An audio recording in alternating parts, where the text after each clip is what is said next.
Sejam bem-vindos a mais um Pop Class Enem, e a aula de hoje é uma continuação da aula passada sobre a histologia e a fisiologia da pele. Essa é a parte 2. Meu nome é Francisco Arivani e eu sou acadêmico de enfermagem da Universidade Federal do Piauí.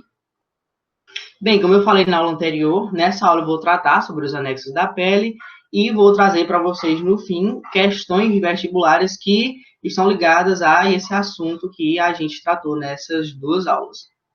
Então, vamos lá. Primeiramente, os anexos da pele, eles vão auxiliar as funções da pele. Eles vão permitir a proteção e a manutenção da temperatura. Ou seja, como eu já falei, eles vão auxiliar as funções que a pele desenvolve. E esses anexos, eles podem ser chamados também de fâneros, que vão ser os pelos, as glândulas e as unhas. Primeiramente, a gente vai falar sobre os pelos. Os pelos, eles vão estar inseridos em estruturas que são chamadas de folículos pilosos, que é o que a gente vê aqui na imagem. Eles vão estar por todo o nosso corpo, exceto na palma das mãos e na planta dos pés, e vão desenvolver algumas funções, como a função de proteção, como a gente vê na sobrancelha, para evitar que o suor caia no olho, os cabelos para proteger contra os raios ultravioleta, os cílios e os pelos do nariz, que vão evitar que entrem partículas nesses locais. Também a função do pelo, a manutenção da temperatura, que no decorrer dessa aula eu vou trazer como é que esse pelo vai fazer a manutenção dessa temperatura. E percepção ao toque, que é graças à associação dos receptores de sensibilidade com esse folículo piloso. E também os pelos, eles nada mais são do que células queratinizadas mortas que estão ligadas por proteínas. Os pelos, eles vão se dividir em dois grupos, que são os velos, que são esses mais finos e menos pigmentados, e os terminais, que são os mais grossos e pigmentados, onde a gente vai encontrar eles na genitália, no peitoral aqui, na barba, nas axilas, e por aí vai. Bem, então, como eu disse, os pelos eles também vão auxiliar na manutenção da temperatura. E como é que vai acontecer isso? A gente vai ver esses pelos atuando na manutenção da temperatura em um dia frio, por exemplo. Então, o que acontece em um dia frio? Você percebe que em um dia frio você frequentemente vai estar se arrepiando.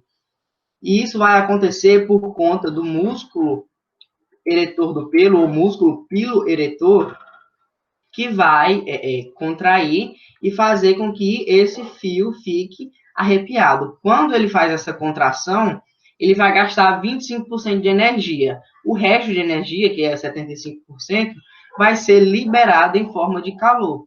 Isso vai ser uma tentativa do nosso corpo de manter a temperatura do corpo. É tanto que se você continuar nesse frio extremo, você vai começar a se encolher e se tremer.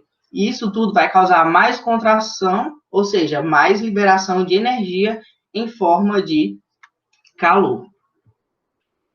Agora vamos falar das glândulas. As glândulas, elas vão se dividir em duas, que são glândulas anexas à pele, que são as glândulas sebáceas e as sudoríparas. As sebáceas vão produzir o sebo, que esse sebo vai prevenir a evaporação excessiva de água, mas também vai servir para impedir que o pelo fique quebradiço e também para manter a pele macia e flexível. E as sudoríparas vão produzir o suor para manutenção da temperatura. Posteriormente, eu vou estar falando de cada uma delas, principalmente sobre as sudoríparas, que elas já vão ser um pouquinho mais complexas. E você vê também que as duas elas vão ter uma relação. Como, por exemplo, a sudorípara vai lá e produz o suor. Mas graças à sebácea ter produzido esse sebo, esse suor ele não vai evaporar tão rápido. Por isso, uma das funções dessa glândula sebácea é prevenir essa evaporação excessiva de água, que no caso seria o suor. Bem, aqui só mostrando a glândula sebácea, que ela vai estar localizada nesse folículo piloso, produzindo sebo para que esse pelo também não fique quebradiço, e o sebo também vai ser produzido aqui na superfície para manter essa pele macia e flexível. E aqui a gente tem a unidade que a gente chama de unidade pilosebácea, que é a união do folículo piloso mais essa glândula sebácea. E aqui a gente tem o músculo piloeretor. Continuando agora, a gente chega nas glândulas sudoríparas, que elas vão se dividir em dois grupos, que são as glândulas écrinas e apócrinas. A écrina vai estar por todo o nosso corpo, exceto na palma das mãos e na planta dos pés, e ela vai estar aqui localizada na derme, que ela está circulada em vermelho. Essa glândula écrina, ela vai estar aqui localizada na derme e vai percorrer toda a epiderme até desembocar aqui na superfície. E aqui a gente tem a glândula apócrina, circulada em azul. Você vê que ela também vai estar na derme, só que ela vai estar desembocando aqui também no folículo piloso. Aqui a gente vê uma glândula sebácea.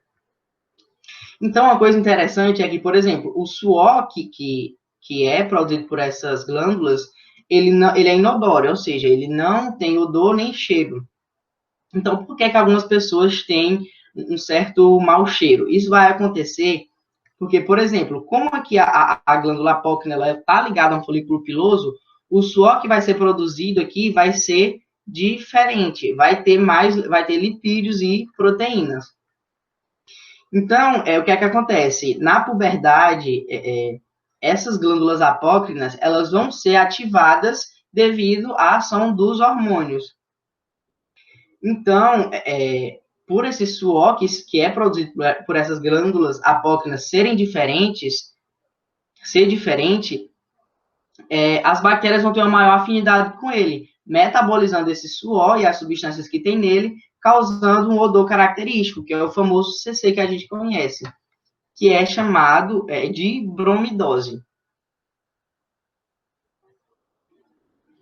Então, como é que a glândula sudorípara vai atuar na manutenção da temperatura? Nesse caso, agora eu vou trazer para vocês o exemplo de um dia quente e como vai ser a formação desse suor. Então, como se forma o suor?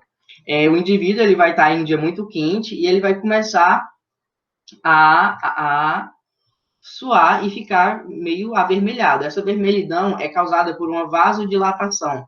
Essa vasodilatação é uma abertura no diâmetro do vaso. E isso vai fazer com que as paredes do vaso elas fiquem mais finas. E isso permite que as glândulas sudoríparas elas consigam roubar água desses vasos. É o que acontece também na filtragem do sangue pelos rins. Então, ele rouba essa água dos vasos sanguíneos e manda para a superfície, que é o chamado de suor. O interessante também é que até mesmo medicamentos e substâncias tóxicas vão poder ser encontradas nesse suor, porque essas glândulas elas vão conseguir captar essas substâncias que estão nos vasos sanguíneos.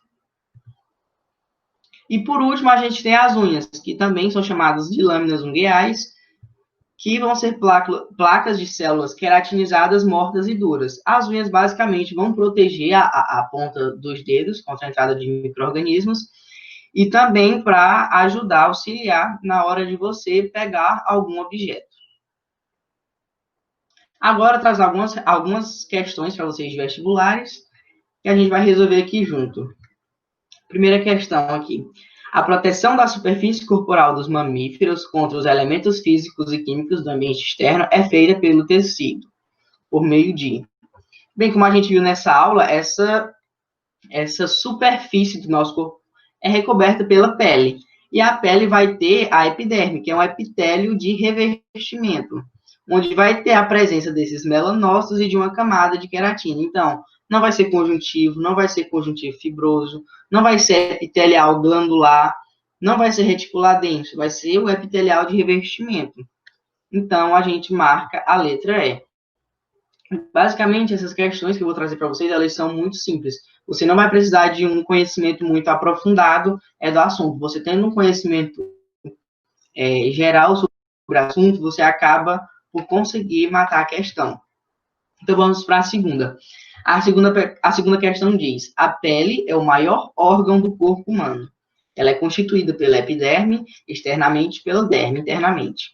Associadas à pele, existem glândulas anexas, com funções importantes.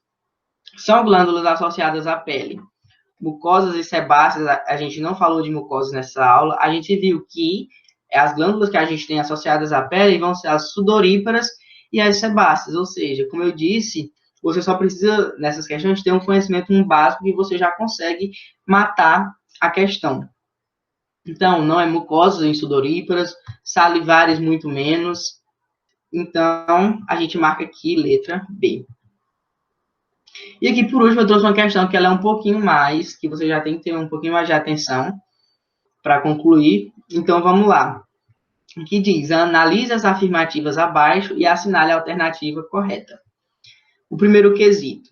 A epiderme humana tem vários estratos ou camadas, certo?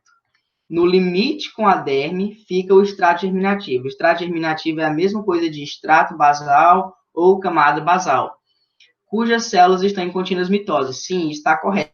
Falei na parte 1 dessa aula que essa camada basal ela vai estar...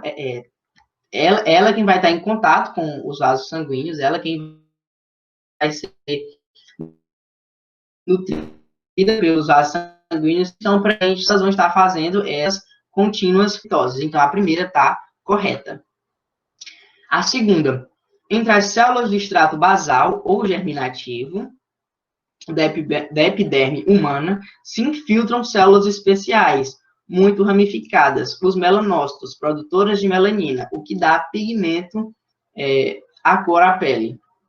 Então, esse segundo quesito também está correto. É tanto que eu falei também para vocês que nessa camada basal vão estar os melanócitos produzindo a melanina para os queratinócitos armazenarem. E essa melanina é a que vai dar com a pele. Então, a alternativa 2 também está correta. A terceira, na hipoderme humana, a região mais profunda da derme, certo? Fica o tecido adiposo. Sim, falei para vocês e mostrei a lâmina com as células adiposas, com uma camada de gordura cuja espessura depende da parte do corpo e do estado de nutrição da pessoa. Essa última parte que ele diz que é a gordura, que essa camada de gordura, ela vai depender, a espessura dela vai depender da parte do corpo e do estado de nutrição da pessoa, eu não falei. Mas você consegue matar, porque você sabe que o estado de nutrição da pessoa vai influenciar nessa gordura que ela tem. Se uma pessoa tem uma má alimentação, se ela come muito fast food, por exemplo, ela tem a tendência de ter uma camada de gordura mais espessa. E também a parte do corpo vai influenciar nessa camada de gordura. Porque a gente percebe que os homens, eles têm uma maior facilidade de acumular gordura na parte abdominal. Já as mulheres, elas acumulam mais na região do glúteo e das coxas. Então, a terceira também está correta. E a quarta diz, a camada superficial da epiderme humana é cornificada. Sim, é tanto que o nome até é camada córnea. Então, está correto até aí. Abaixo do estrato germinativo, ou seja, abaixo da camada basal, as células parenquimáticas estão em contínuas meioses. Bem, como a gente viu, o que a gente tem abaixo do estrato germinativo, que é a camada basal, a gente vai ter a derme. Eu não falei para vocês sobre células parenquimáticas, mas células parenquimáticas são células que são capazes de fazer divisão celular. E como eu falei na questão da tatuagem, eu disse que a derme ela não é capaz de renovação. Então, isso está errado. Então, a gente tem que somente A1, A2 e A3 são as alternativas corretas. Bem, essa foi a nossa aula. Qualquer dúvida, você pode estar entrando em contato com o meu Instagram ou pelo meu e-mail. E eu agradeço pela atenção e peço que vocês nos sigam nas redes sociais, que é o Popmorph, que é no Instagram, e o nosso canal do YouTube. Então, tchau, tchau.